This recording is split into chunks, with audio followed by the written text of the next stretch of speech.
तो मिस्टर गौरव पारेख करके हैं, जिन्होंने यूट्यूब के ऊपर एक क्वेश्चन पूछा हुआ है कि sir can you please share some information about packaging for several commodities and from where do we get such information. बहुत अच्छा क्वेश्चन पूछा है गौरव जी कि उनका क्वेश्चन ऐसा है कि सर पैकेजिंग के ऊपर बेसिकली थोड़ा सा बता सकते हैं आप, और मैं उसके बारे में इंफॉर्मेशन कहाँ से ले सकता हूँ। सो अगर मैं गौरव जी बात करूँ पैकेजिंग की, इंटरनेशनल मार्केट में अलग अलग टाइप के पैकेजिंग चलते हैं, जिसमें वुडन बॉक्स भी होता है, जिसमें बेसिकली बॉक्सेस यानी कॉर्रुगेटेड बॉक्सेस भी होते हैं, जिसके अंदर प्लास्टिक पैकेजिंग भी होता है, बैग पैकेजिंग होता है, अलग अलग टाइप के बेसिकली पैकेजिंग पैटर्न्स होती है। तो आप किस तरह की कमोडिटी एक्सपोर्ट करना चाहते हो उसके ऊपर डिपेंड करता है किस तरह का पैकिंग होना चाहिए, और उसके बाद का भी पैकेजिंग, क्योंकि there are different kind of packaging. होता है प्राइमरी पैकेजिंग होता है, एक होता है सेकेंडरी पैकेजिंग होता है। प्राइमरी पैकेजिंग यानी जो बॉक्स जो एक्चुअल प्रोडक्ट है उसको आप पैक करते हो उसको प्राइमरी कहते हैं, और ऐसे बॉक्स को इकट्ठा करके जो भेजने के लिए करते हो उसको सेकेंडरी पैकेजिंग कहते हैं। सो वो डिपेंड करता है कौन सी कंट्री में आप भेज रहे हो, किस तरह से भेज रहे हो। बहुत सारी कंट्री के अंदर बहुत सारी कमोडिटी के ऊपर उनके स्टैंडर्ड्स बनाए गए हैं कि इसी तरह का पैकेजिंग होना चाहिए। जैसे एग्जांपल देता हूँ, अगर आप किसी यूरोपियन कंट्री में एक्सपोर्ट कर रहे हो तो मेजॉरिटी यूरोप के जो इंपोर्टर्स होते हैं वो प्रीफर कर रखे कि पैलेटाइज बेसिकली कार्गो आए। कार्गो प्रॉपर तो होना ही चाहिए, पैकेजिंग तो होना ही चाहिए, पर अगर स्टफिंग भी करते हो कंटेनर के अंदर तो वो पैलेट्स के साथ जाना चाहिए ताकि उनको रिमूव करने में, चढ़ाने में बहुत आसानी रहे। अगर मैं बहुत सारे एशियन कंट्री की बात करता हूँ, डायरेक्टली आप कार्टन में बॉक्स रख सकते हो, बैग्स डायरेक्टली रख सकते हो, तो वो डिपेंड करता है country to country, buyer to buyer. अगर मैं उसके स्टैंडर्ड की बात करूँ, there is one organisation called Indian Institute of Packaging. आप उसकी वेबसाइट पे जाइए, बहुत सारी इंडस्ट्री को लेके उन्होंने पैकेजिंग स्टैंडर्ड्स बनाए गए हैं। पर मैं मानता हूँ उस सबसे बेस्ट अगर कोई ऑप्शन है तो आपका बायर ही है। क्या आप पहले आपके बायर से बात कीजिए।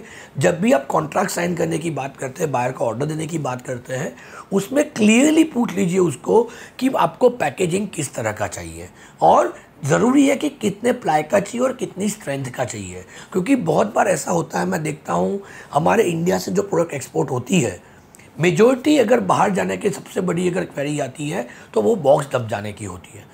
अब होता क्या है, हम लोग जो कार्टन यूज़ करते हैं उसका प्लाई कम यूज़ करते हैं। कंसिडर कि समझो कि मुझे एक कार्टन के अंदर 20 किलो का माल रखना है और मुझे एक्सपोर्ट करना है, तो हम लोग हमारे पैकेजिंग वाले को यही बताते हैं कि 20 किलो का माल रखना है करके, पर हम ये नहीं जानते कि उसके ऊपर दूसरे भी कार्टन रहने वाले हैं, तो जो नीचे के कार्टन होते हैं वो दब जाते हैं। तो इसीलिए ज़रूरी है कि आप जो भी कार्टन यूज़ करो या जो भी पैकेजिंग यूज़ करो उसकी क्वालिटी मेंटेन करो। दोस्तों, पैकेजिंग की कॉस्ट से ज़्यादा आपके मटेरियल की कॉस्ट है जो अंदर पड़ा हुआ है, तो उसको समझने की बहुत ज़रूरत है कि ये जो मटेरियल पड़ा हुआ है उसकी कॉस्ट क्या है compare to the packaging material what we are using. आज वहाँ पे जाके 10% भी माल ख़राब होता है तो हमें डिस्काउंट देना पड़ता है या तो बाहर से झगड़ा करना पड़ता है। उससे अच्छा अगर हम लोग हमारे पैकेजिंग की स्टैंडर्ड चेंज करें, पैकेजिंग कैसे यूज़ करना उसके ऊपर चेंज करें, तो बहुत अच्छी तरह से हम काम कर सकते हैं।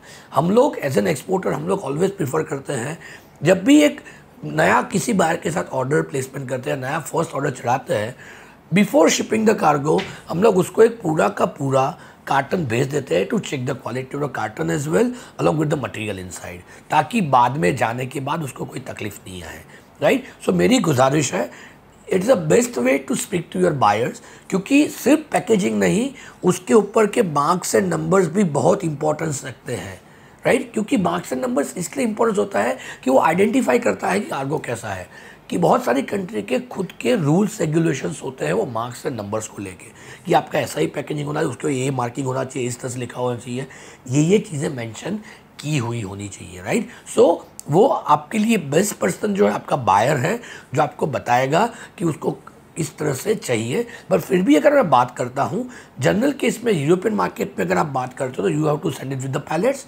बाकी सारी कंट्री के अंदर विदाउट पैलेट, नॉर्थ अमेरिका के अंदर भी पैलेट्स चलता है, बाकी सारी कंट्री के अंदर नॉर्मल कार्टन सीधे सीधे कंटेनर के अंदर रखे जाते हैं।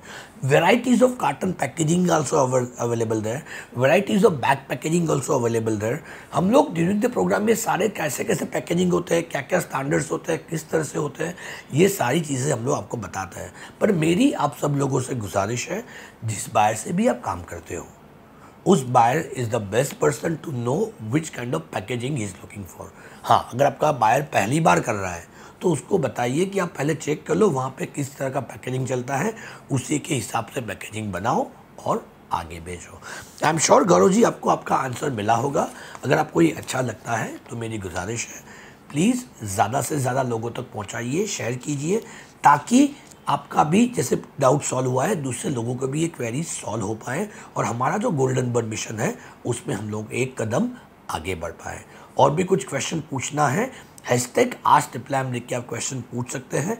कोई कारण से अगर हम लोग आपके आंसर्स नहीं दे पाते हैं तो हम लोग नेक्स्ट एपिसोड्स के अंदर उसको रिपीट करते ही रहते हैं। प्लस आप हमारी काउंसलिंग टीम से भी बात कर सकते हैं जो भी आपको आंसर दे सकती है। आई एम श्योर गुरु जी आपको आंसर मिला होगा। Thanks for asking the question.